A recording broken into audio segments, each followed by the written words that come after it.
தமிழ்நாட்டுல எங்க இருந்து வேணாலும் நம்ம ஸ்டார்ட் பண்ணலாம். பட் இருந்தாலும் நம்ம வீட்டு வாசல்ல இருந்து ஸ்டார்ட் பண்றதுன்னு ஒண்ணு இருக்குல்ல. நம்மள பெத்த அம்மா இருக்கிற இடத்துல இருந்து அவங்களோட ஆசையோட ஸ்டார்ட் பண்றதுன்னு ஒண்ணு இருக்குல்ல. எவ்வளவு பெரிய வசதியான வாழ்க்கையா இருந்தாலும் எல்லாத்தையும் உதறி தள்ளிட்டு உங்களுக்காக மட்டுமே வந்திருக்கிறேன்.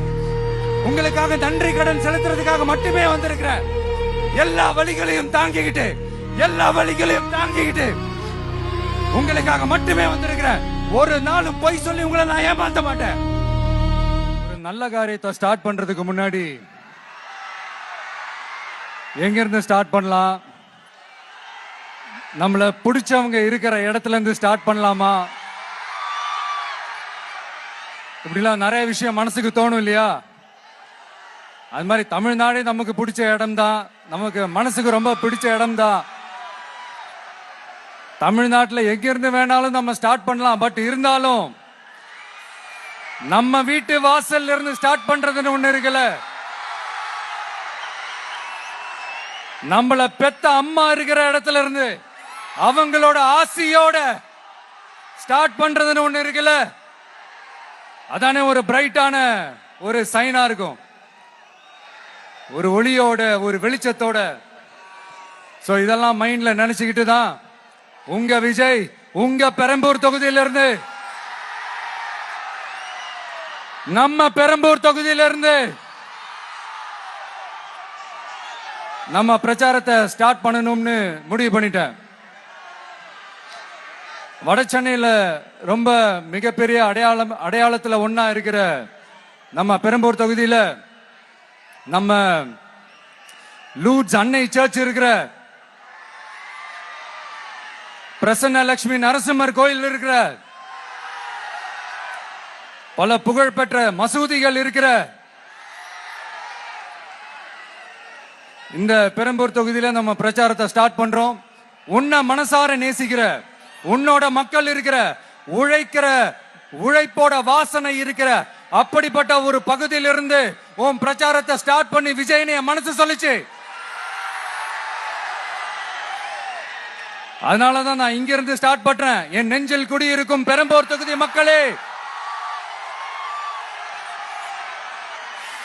பெண்கள் பாதுகாப்பு இல்லாத, சட்டம் ஒழுங்கு சரியில்லாத, போதைப் பொருள் அதிகமா இருக்கிற நம்ம தமிழ்நாட்டை நம்ம காப்பாத்தி ஆகணும்.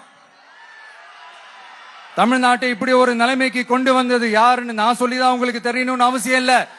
தீய சக்தி திமுக தான் காரணம்.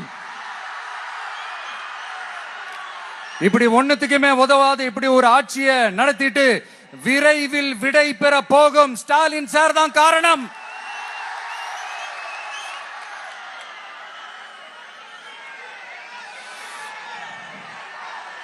இந்த 5 வருஷத்துல என்ன நடத்தினாங்க? ஆட்சி நடத்தினாங்களா இல்ல வேற ஏதாவது நடத்தினாங்களா? ஒரு சோறு தண்ணி கூட இல்லாம இருந்திரலாம் போல, ஒரு அடிப்படை வசதிகள் கூட இல்லாம எப்படி இருக்கிறது? நம்ம பொம்பளை பிள்ளைங்களா ராத்திரில டாய்லெட் கூட போக முடியல. போயிட்டு வர கேப்ல என்ன நடந்துருமோ என்ன ஆயிடுமோ பதட்டத்தோட இருக்க வேண்டியதா இருக்கு. ஒரு பாட்டி வயசுல இருக்கிறவங்களுக்கு கூட பாதுகாப்பு இல்ல. ஒரு டீ கடையில நிம்மதியா டீ குடிக்க முடியல. போதையை போட்டு வந்து எல்லாரும் வெட்டிட்டு போயிடறானுங்க. இதெல்லாம் நாடா இல்ல காடா? இங்க கவர்மெண்ட் ஒண்ணு இருக்குதா இல்லையா? 5 வருஷம் போலீஸ் டிபார்ட்மெண்ட் கையில வச்சிருக்கிற ஸ்டாலின் சார் ஒரு அடிப்படை பாதுகாப்பை கூட கொடுக்க முடியலன்னா எதுக்கு இந்த ஆட்சி, எதுக்கு இந்த அதிகாரம்? அதனால என்னுடைய அம்மா, அக்கா, தங்கைகளே, தோழர்களே, இளைஞர்களே, நண்பர்களே, உங்களை நான் கேட்கிறேன், இந்த தீய சக்தி திமுக ஆட்சியில பாதுகாப்பு இருக்கா? இந்த தீய சக்தி திமுக ஆட்சியில குழந்தைகளுக்கு பாதுகாப்பு இருக்கா? இந்த தீய சக்தி திமுக ஆட்சியில நீங்க நிம்மதியா இருந்தீங்களா? ஸ்டாலின் சாருக்கு மக்கள்லாம் முக்கியமே கிடையாது. மக்களுக்கான அடிப்படை வசதிகள், பாதுகாப்பு, இதெல்லாம் எதை பத்தி முக்கியமே கிடையாது. அவருக்கும் இந்த திமுக அரசுக்கும் இந்த 5 வருஷத்துல என்ன முக்கியம் தெரியுமா? குடும்பத்தோடு சேர்ந்து கொள்ளையடிச்சதான் முக்கியம்.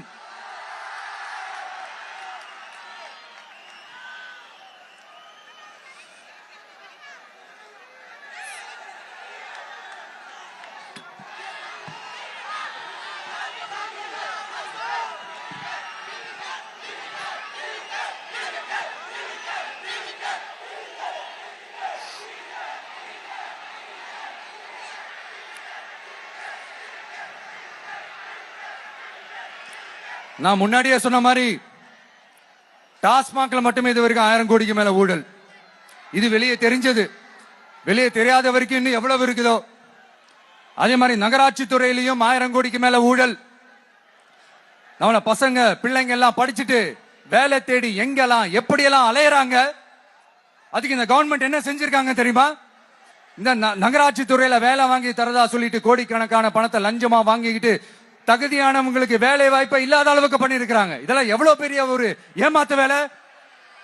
அதனால நம்ம தம்பி தங்கைகளே, உங்களுக்கான வேலை வாய்ப்பு இல்லாத இந்த ஸ்டாலின் சார் சர்க்காரை என்ன பண்ணலாம்? தூக்கி வீசி அறிவோமா?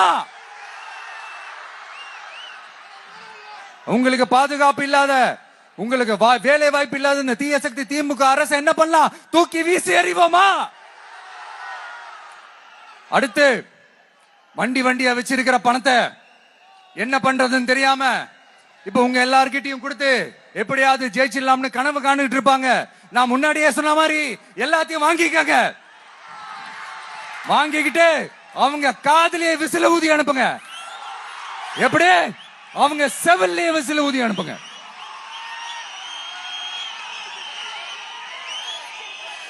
எப்படி ஸ்மார்ட்டா நம்மளை ஏமாத்தி கொள்ளையடிச்சாங்களோ, நாமளும் ஸ்மார்ட்டா இந்த திமுக அரசுக்கு வேட்டு வைக்கணும். வைப்பீங்க தானே? உங்களுக்கும் நம்மளுடைய ஜென்சி கிட்ஸுக்கும் நான் சொல்லிக்கிறது ஒண்ணுதான். ஏப்ரல் 23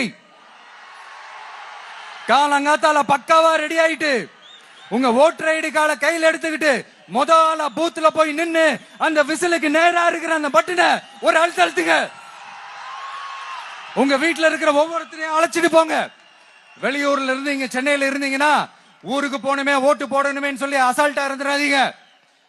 அட்வான்ஸா உங்களுடைய டிக்கெட்டை புக் பண்ணுங்க. இது ஒரு தலைமுறைக்கான தேர்தல், உங்களுக்கான தேர்தல். எவ்வளவு பெரிய வசதியான வாழ்க்கையா இருந்தாலும் எல்லாத்தையும் உதறி தள்ளிட்டு உங்களுக்காக மட்டுமே வந்திருக்கிறேன். உங்களுக்காக நன்றி கடன் செலுத்துறதுக்காக மட்டுமே வந்திருக்கிறேன். எல்லா வழிகளையும் தாங்கிக்கிட்டு உங்களுக்காக மட்டுமே வந்திருக்கிறேன். ஒரு நாளும் பொய் சொல்லி உங்களை நான் ஏமாத்த மாட்டேன்.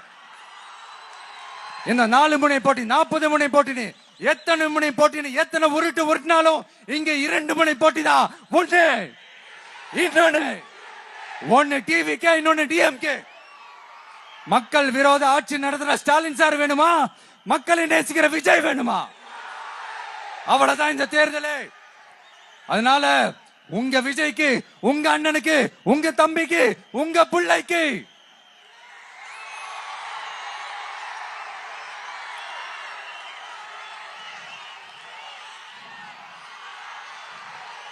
ஒரே ஒரு வாய்ப்பு கொடுங்க. தயவு செஞ்சு விசில் சின்னத்துக்கு ஓட்டு போடுங்க. இது ஒரு விசில் புரட்சி தேர்தலா இருக்கணும். வேற வேட்பாளர்களை நிறுத்தினாலும் அந்த வேட்பாளரும் நானும் இந்த விஜயும் வேற இல்லை. கான்பிடென்டா இருங்க. நல்லதே நடக்கும். வெற்றி நிச்சயம். மீண்டும் சந்திக்கும் வரை நன்றி, வணக்கம்.